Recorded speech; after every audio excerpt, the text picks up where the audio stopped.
So కురాపిక్ అయితే నువ్వు ఎక్కడున్నావు, బయట ఏం జరుగుతుంది, ఇంతకీ దేని గురించి మాట్లాడాలనుకుంటున్నావు అని పదే పదే క్వశ్చన్స్ అడుగుతుంది. దానికి వర్గే అయితే నేను 1013 రూమ్ లోనే ఉన్నా, ఆయన క్వశ్చన్స్ ఇక్క మీదటి నుంచి నేను అడుగుతా అని చెప్తాడు. ఇంకా కురాపిక ఇన్ఫర్మేషన్ ని హాన్జో చెప్తాడు, కానీ అక్కడ ఎవరు లేరు అని హాన్జో చెప్పేసరికి కురాపిక అయితే మోస్ట్లీ వర్గే అబద్ధం చెప్తుండొచ్చు, అతను వేరే రూమ్ లో ఉండిండొచ్చు, ఆర్ ఎవరన్నా నిన్నని యూస్ చేసి ఆ రూమ్ లో ఉండే వాళ్ళని హైడ్ చేసిండొచ్చు, ఆర్ వాళ్ళని వేరే చోటికి టెలిపోర్ట్ చేసిండొచ్చు. అండ్ ఈ విషయాన్ని నేను వీలైనంత తొందరగా బిస్కెట్ కి అయితే చెప్పాలి. అండ్ వర్గేకి నాకైతే నేను గురించి అసలు తెలుసుండకపోవచ్చు అని అనుకుంటేనే ఎవరో మీపై నెన్ ఎబిలిటీని యూజ్ చేసి మిమ్మల్ని వేరే చోటికి టెలిపోర్ట్ చేశారు. సో మీరు కానీ డోర్ బయటకు వస్తే ఎవరైనా హంటర్ వెరిఫై చేస్తారు అని చెప్తాడు, కానీ వర్గై అస్సలు వింటూ కురాపిక చెప్పింది అస్సలు పట్టించుకోడు. అండ్ సరే అయితే 12th ప్రిన్స్ మొమోజే ని చంపినందుకు గాను 6 సస్పెక్ట్స్ వాళ్ళ మీద నాకు అప్డేట్ కావాలి, ఎందుకంటే వాళ్ళు హైయర్ ర్యాంక్డ్ క్వీన్స్ కాబట్టి మాకు వాళ్ళ గురించి ఇన్ఫర్మేషన్ తెలియదు. ఈవెన్ మీ సిచ్యువేషన్ కూడా ఇంచుమించు అంతేలే, కానీ ఆ ఇన్వెస్టిగేషన్ ప్రోగ్రెస్ గురించి నాకు అప్డేట్ కావాలి. సో నువ్వు కానీ నాకు ఇన్ఫర్మేషన్ ఇస్తే నేను 12th ప్రిన్స్ మొమోజోకి అసైన్ అయింటే అసోసియేషన్ మెంబర్స్ గురించి డీటెయిల్స్ పంపుతాను అని అంటాడు. కానీ కురాపిక అయితే మా దగ్గర ఆల్రెడీ ప్రిన్స్ మొమోజోని ఎవరు చంపారో అనే దాని రిలేటెడ్ గా ఒక కాంక్రీట్ ఇన్ఫర్మేషన్ ఉంది, కానీ ఇంకొంచెం డీటెయిల్స్ ని సేకరించాలంతే. అండ్ ఆ ఇన్ఫర్మేషన్ మొత్తాన్ని మీకు చెప్పాలంటే మీరు మాతో పాటు జాయిన్ అవ్వాలి. Already 3rd, 5th and 9th prince వాళ్ళు మాతో సీజ్ ఫైర్ అగ్రిమెంట్ చేయించుకున్నారు. సీజ్ ఫైర్ అంటే తెలుసు కదా, సలార్ ఫ్యాన్స్.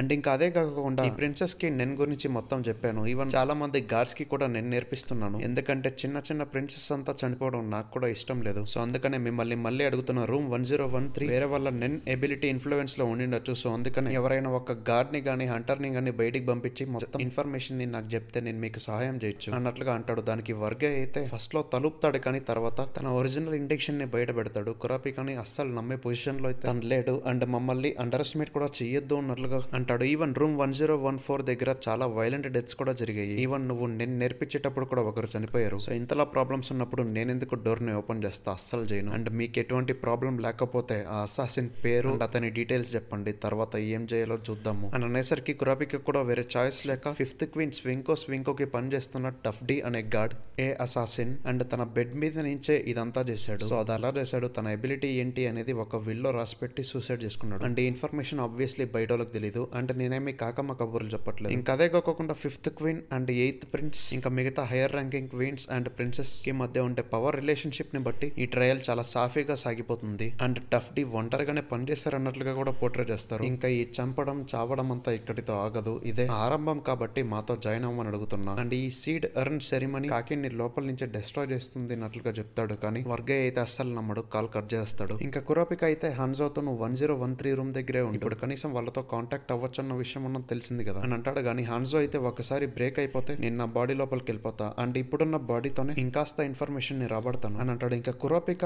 అయినా నేను చెప్పిండే ఇన్ఫర్మేషన్ ని కన్ఫర్మ్ చేసుకున్నందుకు వర్గే అయితే ఎటువంటి ప్రయత్నం కూడా చేయలేదు. అంటే తనకి ఈ లోపల వ్యక్తుల్లోనే ఎవరి మీద అనుమానం ఉండిండొచ్చు, కానీ కావాలని మన దగ్గర చెప్పలేదు. సరే ఇంకా తన గురించి వదిలేసాయి. అండ్ ఈ 13th ప్రిన్స్ మరియం సేఫ్టీ గురించి ఇన్ఫర్మేషన్ ని వీలైనంత ఎక్కువ తెలుసుకో అని అంటాడు. ఇంకా హాన్సో తర్వాత అక్కడి నుంచి వెళ్ళిపోతాడు. ఇంకా సకాటా కురాపిక దగ్గరికి వచ్చి ఇందాకేదో రూమ్ 1013 నెన్ ఇన్ఫ్లుయెన్స్ లో ఉందని చెప్పారు కదా, దాని గురించి కాస్త చెప్పండి అని అంటాడు. ఇంకా బబిల్ మైన్ అయితే ఈ డిస్కషన్ లో అసలు ఇంటర్ఫియర్ గాడు. సో మోస్ట్లీ ఏదైనా స్టార్ట్ ఉండిండొచ్చు, ఆ అసాసిన్ బయట పడేదాకా తను సైలెంట్ గా ఉందామని అనుకుంటున్నాడేమో అని కురాపిక అనుకొని రూమ్ 1013 రూమ్ యాక్చువల్లీ వేరే చోటికి టెలిపోర్ట్ అయింది. అండ్ ఇలా స్పేస్ ని సపరేట్ చేసే ఎబిలిటీస్ జస్ట్ ఎమిటర్స్ అండ్ కంజూరర్స్ కే ఉంది. ఎమిటర్ స్పేస్ నే మూవ్ చేయగలిగితే కంజూరర్స్ సపరేట్ స్పేస్ ని క్రియేట్ చేయగలుగుతుంది. ఆర్ ఇవేవి కాకుండా ప్రిన్స్ మరియం నెన్బిస్ట్ పని కూడా అయ్యి ఉండొచ్చు. సో హాన్జో ఏదైనా ఇన్ఫర్మేషన్ మనకు చెప్తే దాన్ని బట్టి ఒక కన్క్లూజన్ కి రావచ్చు అని అంటాడు. ఇంకా వీళ్ళు జర్నీ చేస్తూ ఆల్మోస్ట్ 37 hours 30 minutes అయింది. ఇంకా ఫుగెట్స్ తన బెడ్ పైన ఉత్తనే పడుకొని కాచో అండ్ తను తీసుకున్న ఫోటోని చూస్తూ ఏడుస్తుంది. కానీ సడన్ గా తన దగ్గరలోనే ఏదో విచిత్రమైన డోర్ అయితే కనిపించేసరికి ఫుగెట్స్ దాన్ని చూసి, నేను అండ్ కాచో చిన్నప్పుడు ప్లే గ్రౌండ్ లో ఆడుకునేటప్పుడు దీన్ని చూశాను, అండ్ ఈ డోర్ ద్వారా వెళ్తే మ్యాజిక్ వామ్ కి చేరుకోవచ్చు అని అనుకొని ఆ డోర్ అయితే ఓపెన్ చేసి ఆ టనల్ లో అలానే వెళ్తుంది. అండ్ అక్కడ ఉండే గార్డ్స్ కి అయితే ఈ విషయం తెలీదు. అండ్ ఆ టనల్ ద్వారా వెళ్తే లైక్ ఎనీవేర్ డోర్ లాగా వర్క్ అవుతుంది అనుకోండి. సో ఇంకోవైపు కాచో బెడ్ పైన ఉంటుంది. అండ్ ఫుగెట్స్ సడన్ గా బెడ్ ని సర్కిల్ లాగా ఓపెన్ చేసి దాంట్లో నుంచి బయటకు వస్తుంది. ఇంకా కాచో ఏమో లోపలికి వెళ్ళిపో అని అంటుంది. సో ఇంకా మెలోడీ సడన్ గా కాచో హార్ట్ బీట్ రైజ్ అయ్యేసరికి ఏమైందబ్బా అని టెన్షన్ పడుతూ, కాచో మీరు బానే ఉన్నారు కదా, ఏమైనా ప్రాబ్లం ఉంటే మాకు చెప్పండి, ఎలాగో మిమ్మల్ని కాపాడే బాధ్యత మాదే కదా అని అంటాడు. దానికి కాచో నేను బానే ఉన్నా, మీరు మీ పని బాగా చేయండి, అందుకే కదా మీకు డబ్బులు కూడా ఇస్తుంది అని అంటుంది. దానికి మెలోడీ అయితే నిన్న పని చేయడానికి ఫుల్ గా సిద్ధమై ఈవెన్ నా ప్రాణాలని త్యాగం చేయడానికి కూడా సిద్ధమైనట్లుగా అంటాడు. దానికి కాచో అయినా ఇప్పుడు నా సిచ్యువేషన్ డిఫరెంట్లే, మీ పేరెంట్స్ ఎప్పుడైనా మీ అన్న తమ్ముల్ని లేదా మీ అక్క చెల్లెల్ని చంపమని చెప్పారా, లేదు కదా అని అంటుంది. దానికి మెలోడీ అయితే ఈ పిల్ల బాగా కాన్ఫిడెంట్ గా ఉంది అని అనుకుంటూనే నెన్ గురించి చెప్పాలని డిసైడ్ అవుతాడు. ఇంకోవైపు సాలిసాల ఇద్దరు అమ్మాయిలతో బెడ్ పైన పడుకొని ఉన్నప్పుడు తన నెన్బీస్ట్ కూడా ఆ బెడ్ ని కవర్ చేస్తుంది. ఇంకా ఫస్ట్ ప్రిన్స్ బెంజమిన్ సోల్జర్ అయిన రీహన్ ఆ నెన్బీస్ట్ ని అనలైజ్ చేస్తాడనమాట. సో ఆ గార్డియన్ స్పిరిట్ బీస్ట్ ఒక మ్యానిపులేటర్ అండ్ అది వైట్ స్మోక్ ని వదులుతుంది కదా. సో ఆ స్మోక్ ని పీల్చిండే వాళ్ళంతా ప్రిన్స్ వైపుగానే మొగ్గు చూపుతారు. అండ్ ఈ స్మోక్ ఆ ఇన్ఫ్లుయెన్స్ అంతా ప్రిన్సెస్ ఎమోషన్స్ పైన డిపెండ్ అయి ఉంటుంది. కానీ యావరేజ్ తీసుకుంటే ఓ 7 మీటర్ రేడియస్ లోనే ఉంటుంది. అండ్ ఆ స్మోక్ ని కానీ ఎక్కువగా పీల్చుకుంటే వాళ్ళ తలపైన ఒక క్లోన్ వస్తుంది, లైక్ సేమ్ ఆ నెన్బీస్ట్ లాగే. అండ్ ఆ క్లోన్ కూడా స్మోక్ ని వదులుతుంది. అండ్ అది కూడా వేరే వాళ్ళని కాంటాక్ట్ అయ్యి ప్రిన్స్ వైపుగా ఇంకా ఎక్కువగా మొగ్గు చూపించేలాగా చేస్తుంది. అండ్ ఈ ప్రాసెస్ ఇలానే కంటిన్యూ అవుతూ వెళ్తుంది. సో ఈ నెన్బీస్ట్ వాళ్ళ అడ్వాంటేజ్ ఏంటంటే చాలా మందిని ప్రిన్స్ కి దగ్గరయ్యేలాగా చేస్తుంది, ఎనిమీస్ ని తక్కువ చేస్తుంది. అండ్ ఇందాక చెప్పండి డూప్లికేట్స్ ని జనరేట్ చేసేందుకు ఆల్మోస్ట్ సగం రోజు పడుతుంది. అంటే నా పక్కన ఉండే థర్డ్ క్వీన్ టాంగ్ జో లీ గార్డ్ ఆయన కోరబ్డే నాలాగానే ఓ 16 గంటలు ఇదే రూమ్ లో ఉంటున్నాడు. అండ్ తను కూడా ఎక్కువగా స్మోక్ ని పీలుస్తున్నాడు. అండ్ నేనేమో స్మోక్ ని పీల్చిన వెంటనే బయటకు వదిలేస్తున్నా. సో అందుకే ఇతని తలపైన ఓ డూప్లికేట్ లోన్ వచ్చేందుకు ఎంత టైం పడుతుందో గమనించాలి. అలా ఎందుకంటే సాలాసిల దగ్గర ఉంటే మిగతా గర్ల్స్ అండ్ తనకి పనిచేస్తున్న చాలా మంది తనకి ఆల్రెడీ లాయల్ గానే ఉన్నారు. కానీ ఈ కొరబ్డే అనే గార్డ్ మాత్రం అతనికి 1% కూడా లాయల్ గా లేడు. కాబట్టి ఇతని పైన ఆ స్పిరిట్ బీస్ట్ ఎంత టైం తీసుకుంటుందో తెలుసుకోవాలి. సో వన్స్ అలా మొత్తం ఇన్ఫర్మేషన్ తెలుసుకున్నాక నేను నా ప్రెడేటర్ ఎబిలిటీని యూజ్ చేస్తాను. ఇది గార్డియన్ స్పిరిట్ బీస్ట్ కి కూడా విరుద్ధంగా పోరాడుతుందంటే గ్రేట్ అని ఇంత పెద్ద డైలాగ్ ని అనుకుంటాడు. సో ఇంకా ప్రెడేటర్ ఎబిలిటీ ఏంట్రా అంటే ఒక్కసారి గానీ రీహన్ తన టార్గెట్ ని ఫిక్స్ చేసుకుని నేను గానీ యాక్టివేట్ చేస్తే తన లోపల ఒక ప్రెడేటర్ గ్రో అవుతుంది. అండ్ ఈ ప్రెడేటర్ స్ట్రెంత్ అంతా రీహాన్ తన టార్గెట్ చేసిండే అతని ఎబిలిటీ ని అనలైజ్ చేసే దానిపైన డిపెండ్ అయి ఉంటుంది. అండ్ వన్స్ అలా మొత్తం అనలైజ్ చేశాక రీహాన్ ఏదైతే ఆర్డర్ ఇస్తాడో ఆ బీస్ట్ ఆర్ ఆ ప్రెడేటర్ దాన్నే ఫాలో అవుతుంది. ఎగ్జాంపుల్ గా చెప్పాలంటే ఇప్పుడు ఆర్జీవి లా గురించి చాలా ఎక్కువ ఇన్ఫర్మేషన్ తెలుసుకొని ఎవరి మీద పడితే వాళ్ళపై కమెంట్ చేస్తుంటాడు కదా.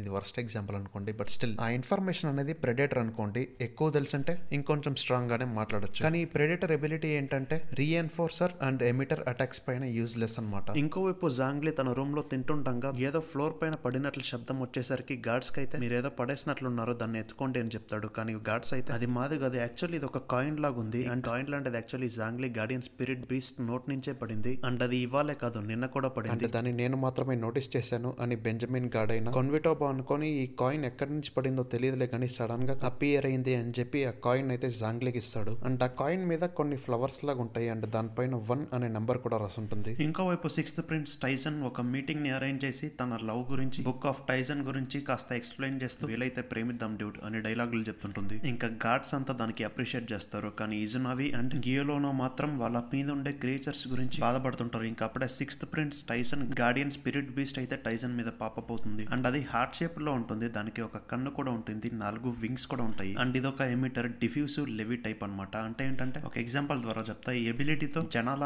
ఆరాని కలెక్ట్ చేయొచ్చు. అండ్ ఇప్పుడు జరిగింది కూడా ఆల్మోస్ట్ అలానే. ఎవరైతే టైసన్ దగ్గర నుంచి బుక్ ఆఫ్ టైసన్ తీసుకున్నారో వాళ్ళందరి పైన ఈ ఐ వాక్స్ పాపప్ అవుతాయి. అండ్ వాళ్ళకు హ్యాపీనెస్ ఇచ్చినందుకు ఈ ఐ వాక్స్ అయితే వాళ్ళ దగ్గర నుంచి ఆరా కలెక్ట్ చేస్తుంది. అండ్ ఆ హ్యాపీనెస్ దేనిపైన డిపెండ్ అయి ఉంటుందంటే వాళ్ళ బుక్ ని ఎంత తరోగా చదివారనే దానిపైన. కానీ ఇన్ కేస్ ఎవరైనా ఆ బుక్ లో రాసిండే దాన్ని కానీ బ్రేక్ చేస్తే వాళ్ళకు సివియర్ పనిష్మెంట్ ఉంటుంది. అయినా కానీ ఇక్కడ ఇజునాబి అండ్ ఇంకో గాడు ఉన్నాడు కదా, తనైతే బుక్ ని చదవలేదు. సో వాళ్ళిద్దరు తప్ప మిగతా వాళ్ళంతా చాలా హ్యాపీగా ఉంటారు. అండ్ ఇంతకీ ఆ పనిష్మెంట్ ఏంటో తర్వాత తెలుసు. Next Camila guardian spirit base type manipulator coercive. And ఇది ఫోర్స్డ్ గా కాకుండా వాళ్ళంతటికి వాళ్ళే కండిషన్స్ ని కానీ ఫుల్ఫిల్ చేస్తే వాళ్ళని కంట్రోల్ చేయగలదు. ఇంకా నెక్స్ట్ 5th ప్రిన్స్ అయిన టుబెపా guardian spirit base transmuter collaborative type అనమాట. అండ్ ఇది యాక్టివ్ కావడానికి ఓ రిసర్చ్ పార్ట్నర్ కావాలి. అండ్ ఈ బేస్డ్ ఏంటంటే తన బాడీలో రకరకాల డ్రగ్స్ ని తయారు చేయగలదు. ఇంకా నెక్స్ట్ 7th ప్రిన్స్ లుజరస్ guardian spirit beast conjurer pseudo coercive manipulative ability తో ఏంటంటే టార్గెట్ కి ఏది కావాలనిపిస్తుందో దాన్ని ఇచ్చి ట్రాప్ సెట్ చేస్తుంది అనమాట. చేపలకి కొన్ని వామ్స్ లాగా ఫుడ్ పెట్టి వాటిని ట్రాప్ చేస్తారు కదా అలానే. ఇంకోవైపు హల్కన్బర్గ్ క్వార్టర్స్ లో అయితే మొమోజ్ అని తలుచుకుంటూ గ్రూప్ అంతా ఒక చోట చేరి సంతాపం తెలియజేస్తారనమాట. ఇంకా ఫస్ట్ ప్రిన్స్ బెంజమిన్ గార్డ్ అయిన షికాగో అయితే వాళ్ళందరూ ఒక చోట చేరినప్పుడు సడన్ గా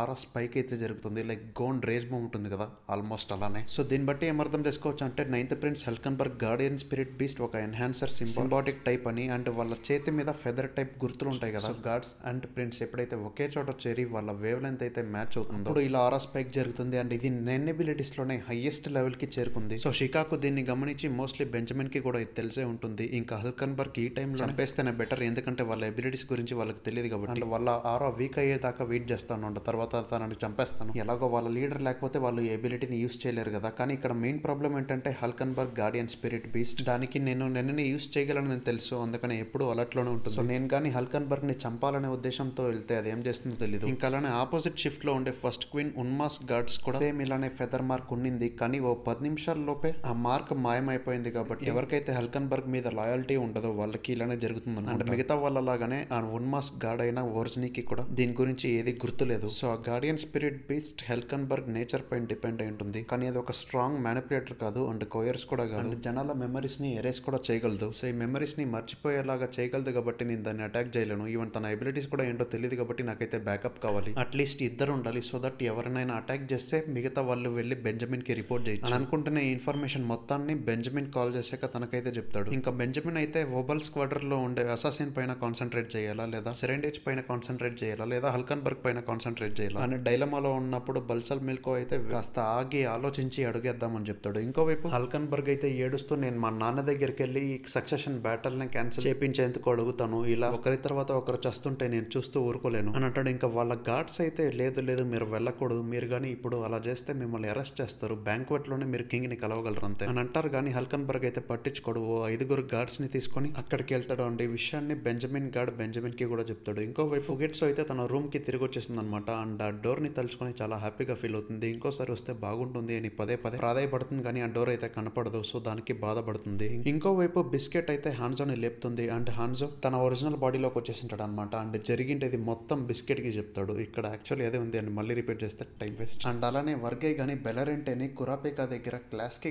పంపిస్తే బయట ఏం జరుగుతుందో తెలుసుకోవచ్చు అని అనుకుంటాడు. కానీ వర్గే అమ్మ పెరుగన్నం పెట్టలేదు అనుకుంటా. తను చాలా కోపంగా ఇంకా నెన్ క్లాస్ కి వెళ్ళడం అనవసరం, ఎందుకంటే బెరగన్ అనే అతను చనిపోయాడు అండ్ అసాసిన్ ని ఇంకా పట్టుకోలేదు అన్నట్లుగా గార్డ్స్ అండ్ క్వీన్ కి చెప్తుంటాడు. ఇంకా అప్పుడే బిస్కెట్ అండ్ హాన్సో అయితే ఇక్కడ ఉండే వాళ్ళకి మేమే నిన్నని నేర్పిస్తాము అని అంటారు. కానీ వర్గే ససైమిరా వద్దంటాడు. అలాంటి సూపర్ పవర్స్ వేస్ట్ అండ్ దానికోసం ప్రాణాలని పణంగా పెట్టాల్సిన అవసరం లేదు, ఎలాగో మనకు చాలా పనులు ఉన్నాయని అంటాడు. ఇంకా అప్పుడే బిస్కెట్ తన ఒరిజినల్ ఫామ్ కి వచ్చి ఇది నా ట్రూ ఫామ్, నేను కూడా డే బై డే చాలా నేర్చుకుంటున్నాను, నాకు కూడా నేను గురించి చాలా తెలియదు అండ్ దీనివల్ల మైండ్ కి కానీ బాడీకి కానీ పెద్ద ఇంపాక్ట్ ఉండదు. కానీ అలా అని చెప్పి నేను కురాపికా లాగా మీ అందరికీ నేను 2 వారాల్లోనే నేర్పుతాను అన్నట్లుగా ప్రామిస్ చేయలేను. అరౌండ్ 1 మంత్ టైంలో మీరు గ్యారంటీగా ఫిజికల్ చేంజెస్ చూస్తారు, మీ స్ట్రెంత్ కూడా ఆల్మోస్ట్ డబుల్ అవుతుంది అని చెప్తుంది. ఇంకా హాన్జో అయితే ఆబ్వియస్లీ తన ఎబిలిటీస్ ని చూపిలేడు, ఎందుకంటే మంబుజోని చంపింది తనే అన్నట్లుగా కూడా పోర్ట్రే అవుతుంది కాబట్టి. ఇంకా వర్గే అయితే బిస్కెట్ ని చూసి మైమర్చిపోతాడు, తన మజల్స్ ని చూసి ఎస్పెషల్లీ ఏంటి ఇంత బాడీ బిల్డర్ లాగా అయిపోయింది అంటే చాలా అందంగా కూడా ఉందని అనుకుంటాడు. ఇంకా అప్పుడే బిస్కెట్ సరే ఫస్ట్ ఎవరికి నేర్పించారని అడుగుతుంది. దానికి వర్గే అయితే